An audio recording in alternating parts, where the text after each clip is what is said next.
All right, guys, we are on Power 30. I'm so thrilled. It is Friday. I love Fridays. And we're going to be talking about some really cool things this morning that I'm so excited about. And I hope that it helps you. You know, the whole reason that we're doing our Power 30s, I'm so thrilled about these, is for our team to be able to come together, feel that support and just the rallying together via Zoom, and setting the mind, getting ourselves into daily IPAs. We're doing those 3 days a week of our 5 days, getting ourselves into a rhythm. The people that have been on there with us are loving it. I personally am loving it so much because it's only 30 minutes. We go through very quickly, but it gives me, I feel like I'm like on the taxiway with my airplane going for takeoff. And it literally sets me up for, I jump off of that and I continue for usually about 30 more minutes for me, sometimes a little bit longer. We all have different things going on in our schedule, but it sets me up and then I feel so accomplished. And I want us to understand that a lot of the things that we do or don't do is because we feel like we didn't accomplish. We feel like that we let ourselves down. We feel like that we can't get ourselves going. We can't seem to get on that bicycle and start moving those pedals. But if we would come together as a community and say, we're supporting each other, we're going to do this together, it literally gets you pedaling the bicycle. And so I'm getting some incredible feedback that I'm really, really grateful for to hear from you, but I know what it's doing for me personally. And so I hope that that's helping. And then our mindset is that Monday and Friday of just helping you think about some things, getting you in the right posture with the right intention.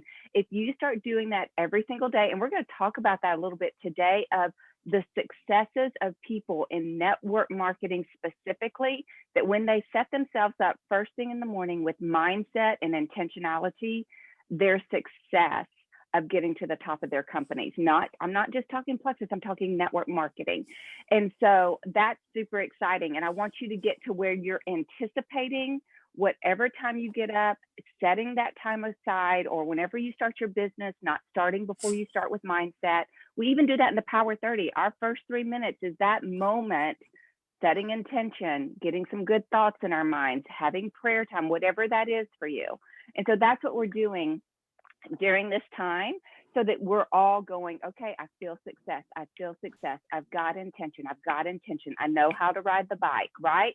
And so this morning, we're going to be talking about that mindset. And we're going to talk about, and this is my first question for you, and I'm going to ask you to do a little bit of group chat with me, but I want to know with yourself why you feel like that you're struggling or your team is struggling. Are you struggling? Are you stalled? Or are you fully stuck? I want you to put in the chat what you think that is. Why is that?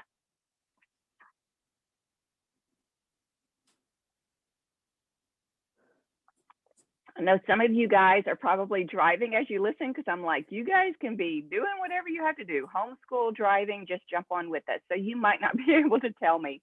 So I'm going to keep moving, but I'd love for you guys. I always love interaction. I love that, Dawn. Thank you. Interactive learning is how you learn and it sticks. I don't care if you're doing Bible study, if you're watching a lecture. Whenever I listen to people, I'm usually, if I can be on my laptop, I'm in my notes because my notes can transfer to my phone, and I am typing while I listen. I learned that in seminary, like as you listen, you're writing what the instructor is saying. There is a download that happens. You hear me talk about it all the time. If you're studying the Word of God, not just reading it, but if you rewrite the words, something beautiful happens between the brain and the pen and ink to paper. And so be interactive. That's why I'm always asking you questions, because if you just are consuming, you do nothing with it. Interactive learning is that you're doing something with it, and it's making your brain ask yourself the question, and your brain's going to find the answer. Okay. So I always want you to be working through that and doing that. Be able to utilize smaller increments. Okay. Yeah. I mean, Kristen, you absolutely have got to figure out those different pieces. So let's talk a little bit about this and what's going on. I had the privilege of, as y'all know, I am under Kristen Boss's 6-figure mastermind. It's incredible. I'm learning so much. but I'm also being really blessed of learning from other industries too. This week I got to be with Deb Erickson.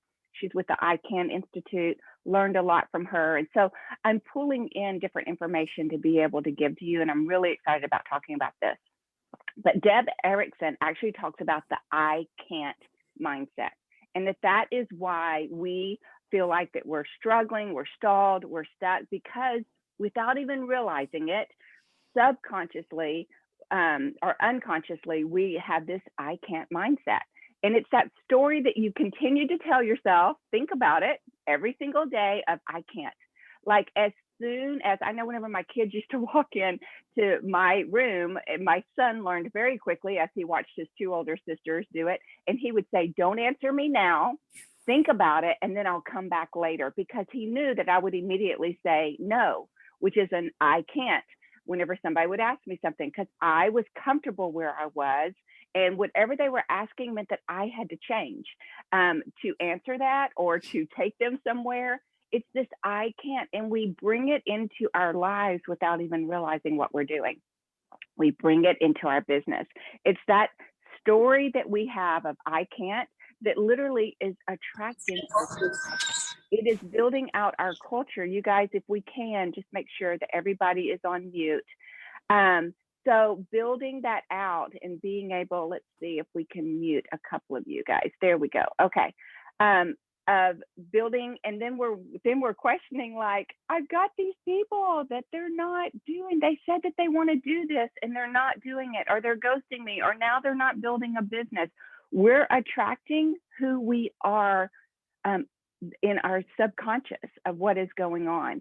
And it's 97% mindset, guys. It is showing that in research, 97% mindset. You guys know it's almost been 2 years now that I have talked about the thought model of what is your circumstance? What is your thoughts around that circumstance? Your circumstance will always be neutral. It will always be neutral. The circumstance does not have anything attached to it. It is a fact. But then you attach a thought, and that thought gives you a feeling. That feeling puts you into some action. You're either going to move forward, backwards. You're not going to be still. You're going to be moving in some way. And then that brings a result. I learned that like with Bob Heilig, Brooke Castillo of the life coaching school. She's the one who created that whole thing. I'm now doing it every single day with Kristen Ball. So it has been part of my world.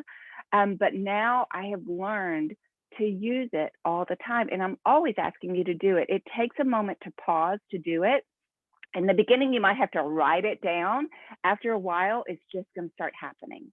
You're going to start thinking through. You're going to sit back and pause for a moment to figure out, why do I feel this way? Why is my thought that thought? You have to kind of go, let me think about this for a minute. The more you do it, the more you will unravel some of the lies, some of the beliefs that are not correct within your life, so that you can move forward.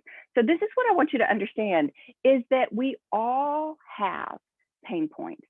We have painful memories in our life that are in our past, but y'all, it bleeds into our present moment. And then it leads us, or it limits us, into our future. It projects into our future. That's why visualization is so key, so important to visualize your future, because what your dream is not what your present is. But to get to your dream, you have to break through some of those present thoughts.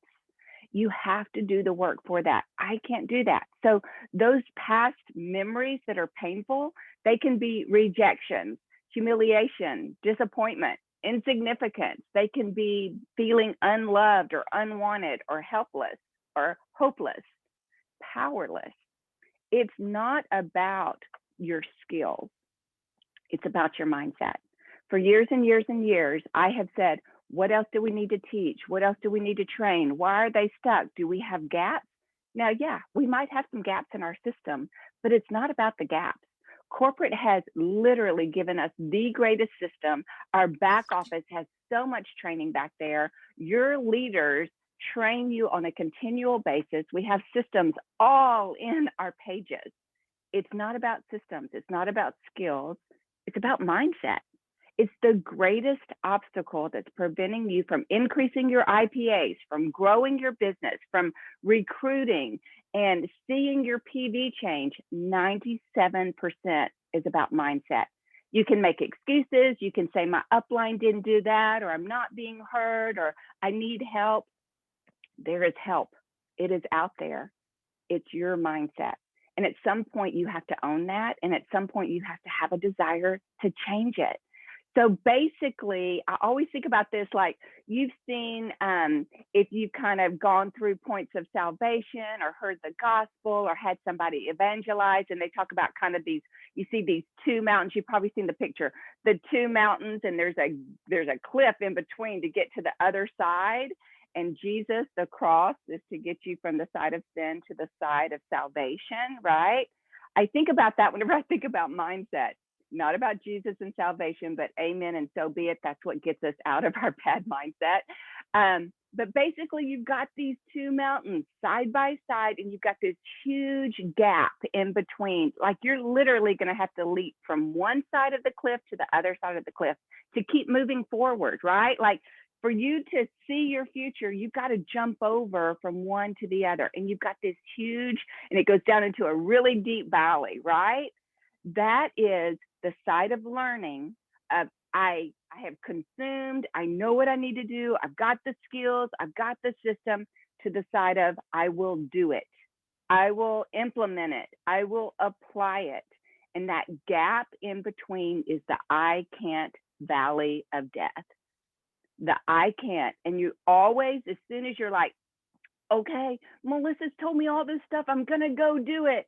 And then you're like, I got to come over here and I've got to apply it. And you, all of a sudden your brain starts going, but I can't, but I can't, but I can't. And you fall into the valley of death. So you know those systems, you know that, but this is the thing of the studies that are being shown specifically towards mindset. And guys, this was people in network marketing, in sales, okay, online businesses. Whenever they talked about their mindsets, they did it in this pie chart. 34% was doubt. Doubting themselves, no matter how big of a cheerleader I can be for you. You can do this. I believe in you. I see your potential. If you have doubt and the I can't because you doubt, I can't do anything else. There's nothing else I can do. 34%. 33% was fear. I'm afraid of success. I'm afraid to be rejected. I don't want to have people judge me. I'm so fearful. Like, what are people going to think? 22% is self-esteem. I'm not worthy enough. I'm not worthy. Like, I can hit to right here with success. I'm not worthy of more. Whenever I hear people say, but what am I going to do with a large organization? That is a worth issue. That's a worth issue. You're not worthy to have that organization. So your mind starts saying, I can't. So you feel like you're not enough. And then 11% was a combination of all of those. You have self-esteem mindset issues, you have fear mindset issues, you have doubt. But it all begins in this fear center. And we hear this, I feel like I'm hearing it all the time. I'm like, okay, God, I got it. And it's that amygdala, right? It's right at the base of the brain.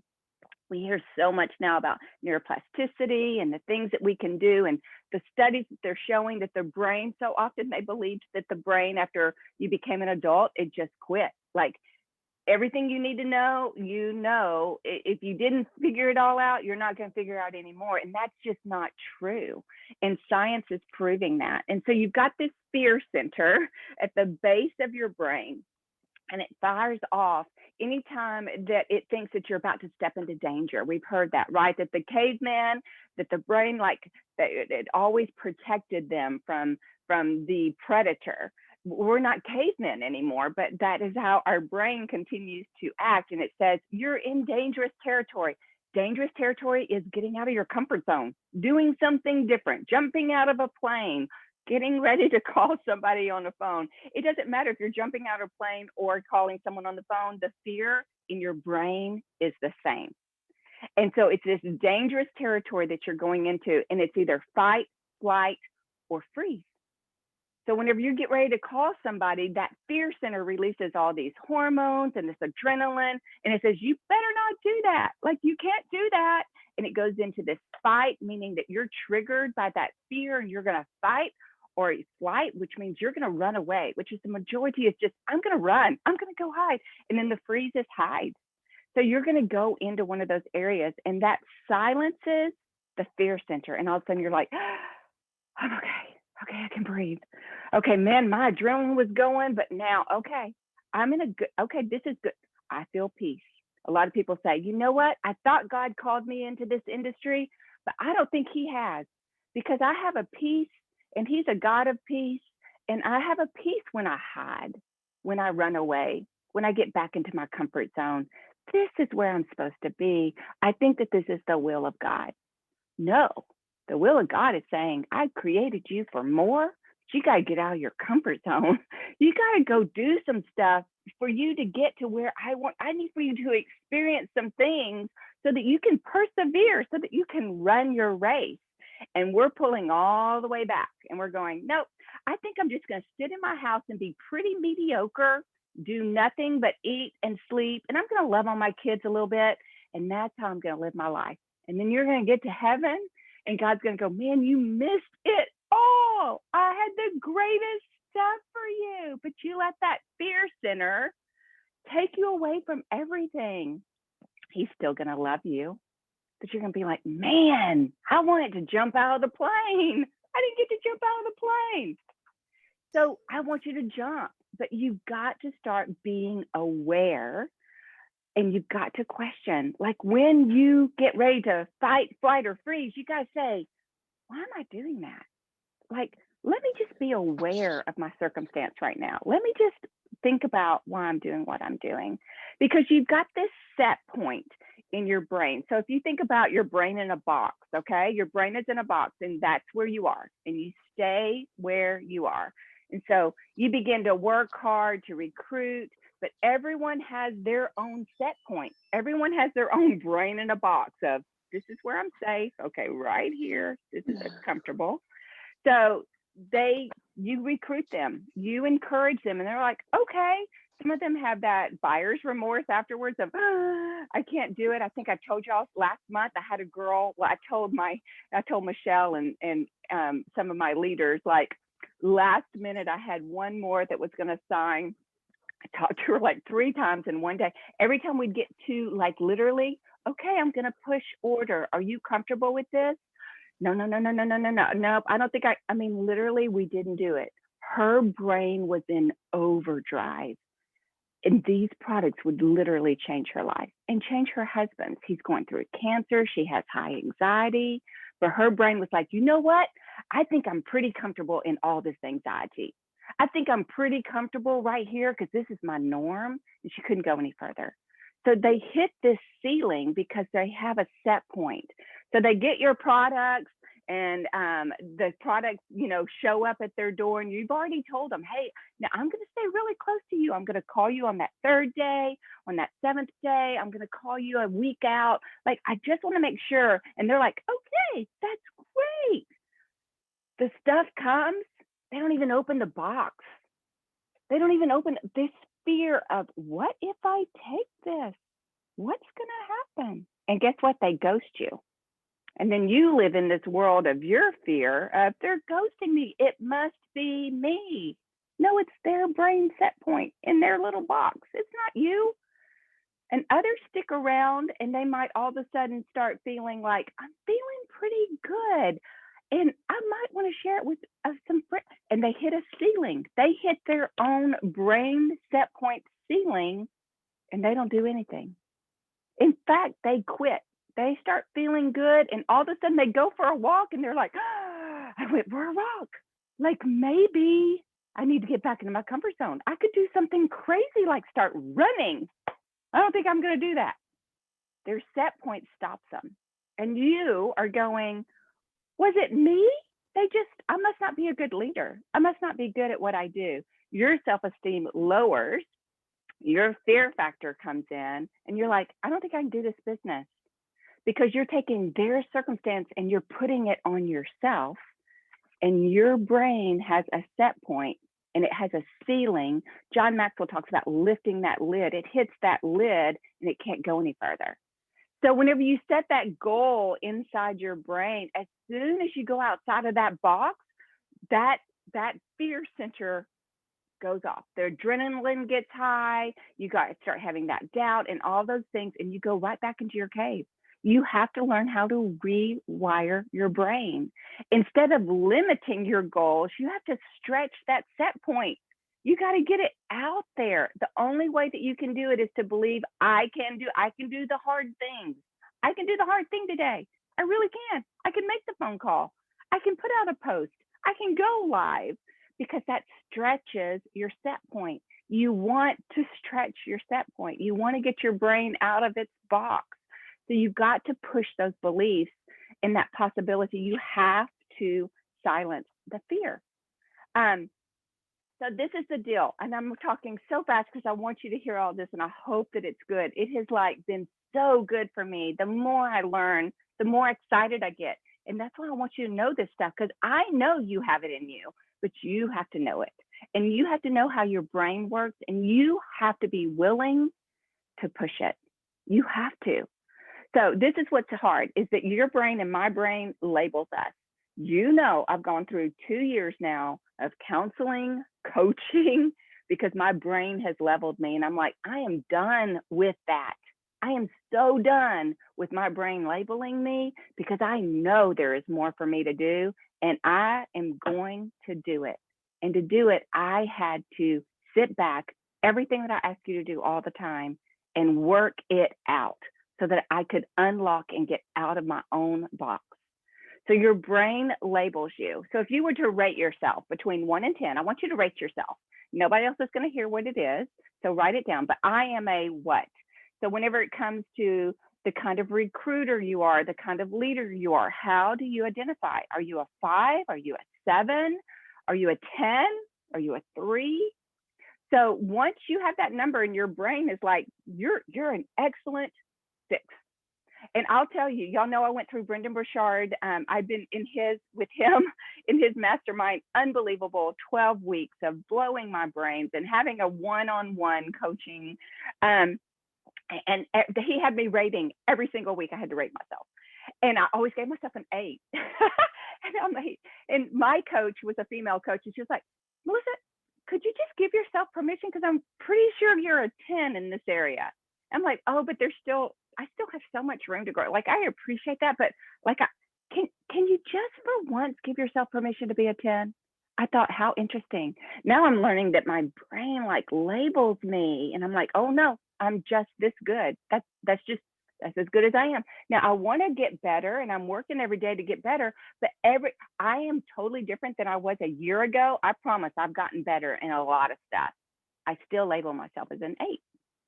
Do you see what I'm saying? So your brain labels you. You need to be aware of that. You need to be aware of what's going on, because once it does that, this is what I want you to hear about your recruiting and your team being stuck and you being stuck and everyone struggling, is once you rate yourself and your brain says you're just this good, and you don't stretch that set point, you don't get out of the box with your brain, you recruit lower than yourself.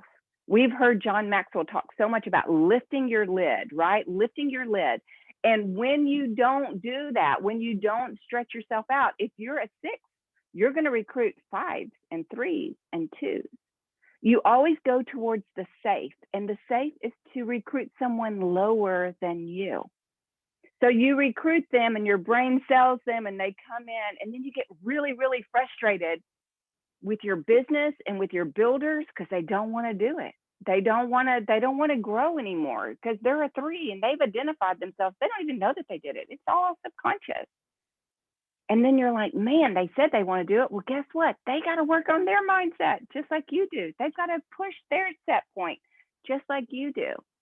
So you're recruiting down. You're not lifting your lid, as John Maxwell speaks towards, and being able to do that. And this isn't devaluing you in any way. This is about what your brain and your mind believes that you are in your coaching, in your personal development, in your recruiting, in your drive, in your creativity, and your work ethic. It is how you've labeled. I'm pretty good at a 6. I'm okay at an 8. Like I'm doing good. I keep working. And your brain's like, well, I'm going to keep you at an 8. I'm not going to stretch you any further. So my question for you is, what do you want to be? Because if you want to be a 10, I know I do, then you're going to set that point. You got to stretch yourself. You got to do stuff that is so different. I've had so many people say, Melissa, you are so different now because I paid really good money. Whenever you put money down, you better be different. My husband's like, girl, you better look different whenever you come downstairs than whenever you went up for that coaching session. Because I'm like, I'm gonna invest. I'm investing. I'm not doing cheap, because if I do cheap, my brain's gonna stay cheap. But if I invest money, you better believe I'm going to put myself to the fire because I put money with it. That's me personally. I'm not saying everybody has to do that, but the more you invest, I promise the more you grow. So you've got to break that cycle. And this is what I want you to hear. You have core beliefs and they're running the show for you. They are running the show. Those core beliefs of I'm not enough, that core belief that you have of I'm just this good, or I don't have the confidence, I can't 24/7, it is running the show of your life, of your business, of your relationships.